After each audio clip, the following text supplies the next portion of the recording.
ladies and gentlemen, I have one last story to tell you. I'm going to tell you about how I dropped him. Now...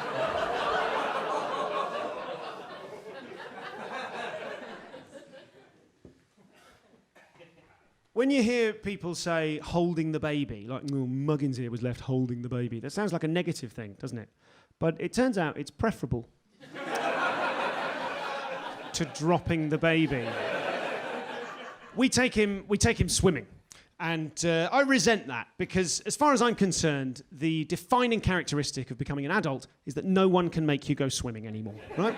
You're a kid, you're like, come on, we're going swimming. I don't want to. No one cares. You get dragged along. You've got to get all changed, and it's all awkward and cold, and there's all pubes on the floor, and none on you, and you're like, oh, God, I don't know. And then you go for a swim, which is basically a walk, except you can immediately die. And then you get back from your swim, and you've got to do the same thing again in reverse, and it's all cold and chafing and wet and awful and towels. And you think, that's it, you become a grown-up. You think, that's it. No one can make me go swimming anymore. I'm an adult. And then you have a child and your partner goes, well, you're taking him swimming. And you go, no, there was a line in the sand. There was a principle. So anyway, I take him swimming. And we go to our local fantastic baby swimming club. Now, there's a lot of things you can do with your baby during the day. A lot of them are just basically parent suicide prevention. They just get them out the house, get them back in the world, get them doing stuff. They're not all good. Baby yoga, I've got some questions about. I think... I've never been, but I assume it's just a hippie with 6 babies on a foam mat going, just breathe, babies, just breathe. You're probably a bit tired out, a bit wound up after your 5th nap. Just breathe while I count the money.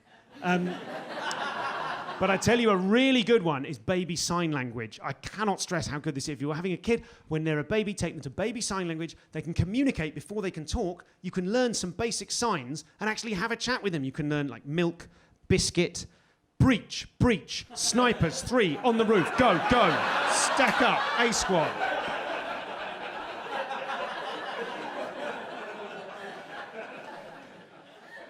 But I do approve of baby swimming, so we go along to rubber ducks, and we all get in the swimming pool together, and we swish the babies from side to side. I don't know why we take them swimming. Everyone knows babies can basically swim anyway. We've all seen the Nirvana album cover. You wave $10 at them and they're just like... I think it's because he used to be sperm quite recently, so he sort of remembers.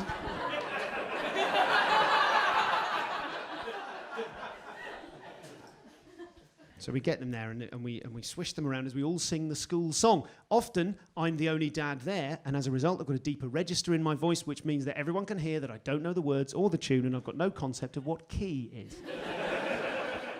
And it's just me and 9 mums in bikinis, and you can't make friends with them because it's hard.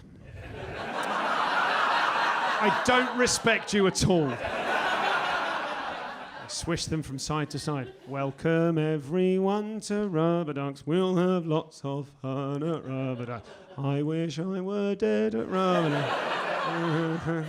And I used to resent it. I don't mind it now. He quite enjoys it. So we finish up.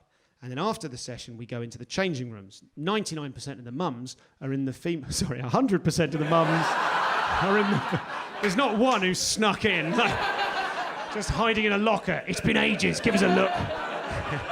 I mean, 99% of the time, I'm the only dad in the gents' changing rooms. In the mums one, they've got chat and bonding and mutual support and trust games, I don't know, knitting. And crucially, they have a travel cot, which you can put your baby in while you do the chafy, getting changed, awkward bit. There's no travel cot in the gents' changing rooms. There is now, since the incident. So there's nowhere to put him but a bench. So there's a bench there, a bit lower, not a lot lower.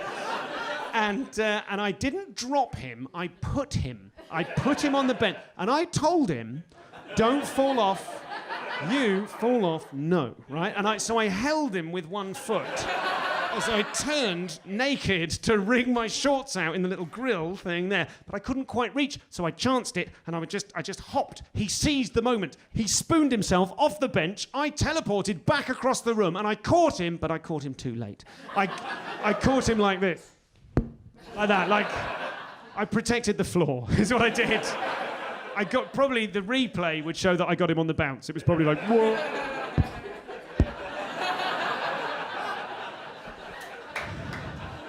And he didn't cry, which is worse than if he'd cried.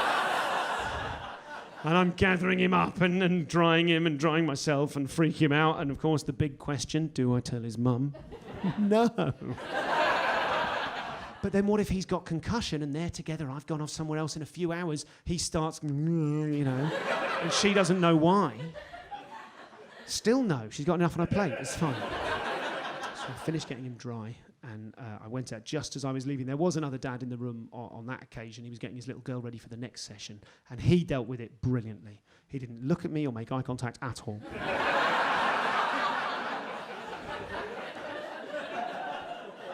Until just as I was leaving, I pushed the door open and I shot him a glance that I intended to mean, we shall say nothing of thee. And he looked back at me with a look that I interpreted as, Fathers for Justice. So, went outside to the car park, got the kid in his car seat, put him in, strapped him in his little baby car seat in the back of the car. I got in the back of the car next to him, shaking, closed the car door. He started howling. And I joined in. Thank you very much. Thanks a lot.